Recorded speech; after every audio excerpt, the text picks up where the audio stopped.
नमस्कार, मैं हूँ रजनी भारद्वाज। आप देख रही हैं नेक्स्ट 9 स्पोर्ट्स। एक बार फिर से बात करेंगे आपके साथ बृजभूषण शरण सिंह और पहलवानों को लेकर, जिनकी लड़ाई बीते कई दिनों से चल रही थी, लेकिन फाइनली अब नार्को टेस्ट की बात बीच में आ चुकी है, जहां पर बृजभूषण शरण सिंह ने नार्को टेस्ट करवाने के लिए तो तैयार हुए, लेकिन शर्तों के साथ। शर्त ये थी कि यहाँ पर उनके नार्को टेस्ट के साथ विनेश फोगाट और बजरंग पुनिया का भी टेस्ट होगा, ये जानने के लिए कि आखिर सच कौन बोल रहा है और झूठ कौन बोल रहा है।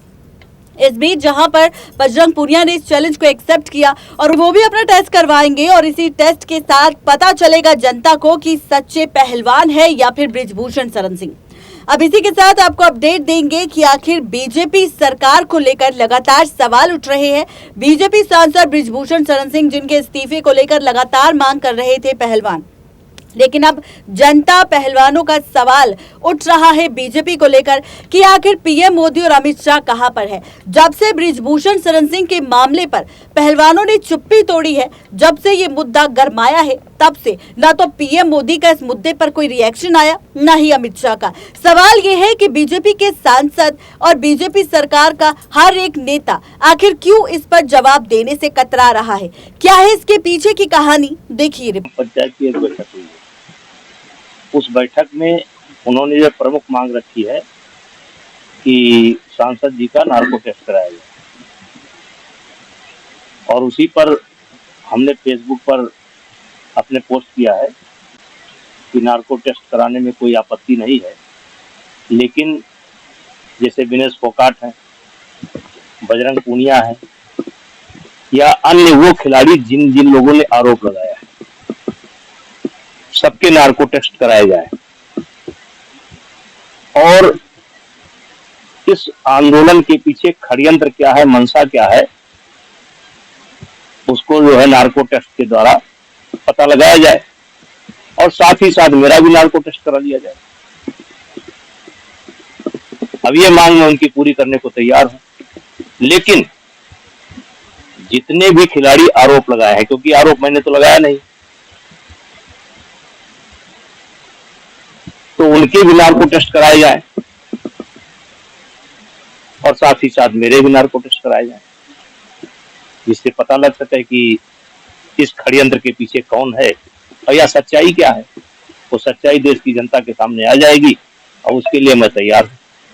जब आप पंचायत में मांग की है कि नार्को टेस्ट की जाए, लेकिन ये सब तो जुडिशियरी मामला है, कानूनी तरीका है। जुडिशरी को मान कहाँ रहे हैं, वो कहाँ मान रहे हैं जुडिशरी को। जैसे आज 4 महीना हो गया, मैंने शुरुआत में पूछा था कब हुआ, कहाँ हुआ, किसके साथ हुआ, क्या हुआ, कोई ऑडियो हो, कोई वीडियो हो, कोई फोन कॉल की डिटेल हो, कोई फोटो हो, तो एक कहानी लेकर के ये लोग लगातार चल रहे हैं। अब रहा सवाल जुडिशरी का, तो जुडिशरी में ये लोग सुप्रीम कोर्ट गए, सुप्रीम कोर्ट में सॉलिसिटर जनरल दिल्ली के, उन्होंने पहले कह दिया भारत सरकार के कि हमें एफआईआर लिखने में कोई आपत्ति नहीं। अब एफआईआर लिख गई, जांच हो रही है, उसके पहले इनकी डिमांड बढ़ गई, और बाती बातों में ये सवाल दिल्ली पुलिस पर भी उठा रहे हैं। मैंने आज के लगभग 20 दिन पहले कहा था, जब दिल्ली पुलिस की जांच का आदेश हुआ था, तो मैंने कहा था कि देखिए इनकी बातें मैंने सुनी, और उसमें दिल्ली पुलिस के ऊपर सवाल उठाना इन्होंने शुरू किया। तो हमने कहा अभी कपिल सिब्बल जी हैं, अच्छा हो कि आप जा करके कह दीजिए कि पुलिस पर भरोसा नहीं है, सीबीआई करा लीजिए, या देश की कोई अन्य एजेंसी हो इस जांच को करा ले। बाहर की कोई एजेंसी तो आएगी नहीं। अब दिल्ली पुलिस की जांच हो रही है, तो हमने कहा अभी कपिल सिब्बल जी हैं, अच्छा हो कि आप जा करके कह दीजिए कि पुलिस पर भरोसा नहीं है, सीबीआई करा लीजिए, या देश की कोई अन्य एजेंसी हो इस जांच को करा ले। बाहर की कोई एजेंसी तो आएगी नहीं। अब दिल्ली पुलिस की जांच हो रही है और इनकी डिमांड बढ़ती जा रही है। अच्छा होता कि जिस दिन इनकी एफआईआर लिखी गई थी उसी दिन ये घर चले जाते और पुलिस की जांच का इंतजार करते। इसी प्रकार से आईओ की जांच का इंतजार नहीं किया।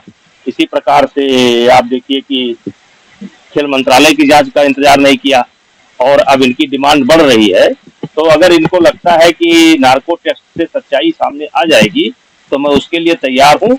हाँ, जितने लोगों ने भी आरोप लगाए हैं साथ और बजरंग पूनिया और दिनेश और जिन जिन खिलाड़ियों ने आरोप लगाए हैं और हम केवल हमारे ऊपर लगाए हैं, तो इस पक्ष से तो केवल हम हैं और उस पक्ष से ये 7 है, 8 है, 9 है, 10 हो जो है, तो सबकी जांच करा ली जाए। ये मुद्दा समाप्त होना चाहिए ना, बहुत लंबा नहीं चलना। तो देखा आपने, ये थी पूरी सच्चाई बीजेपी वालों को लेकर कि किस तरह से बीजेपी वाले यहाँ पर बृजभूषण शरण सिंह के खिलाफ कुछ नहीं बोलना चाहते, क्योंकि यहाँ पर अगर बृजभूषण शरण सिंह बीजेपी पार्टी से गया तो यहाँ पर जो राजपूत के जो वोट थे वो पूरी तरह से बीजेपी सरकार के खत्म हो जाएंगे। आज की इस खास रिपोर्ट में सिर्फ इतना ही। तब तक ले दीजिए इजाजत। शुक्रिया।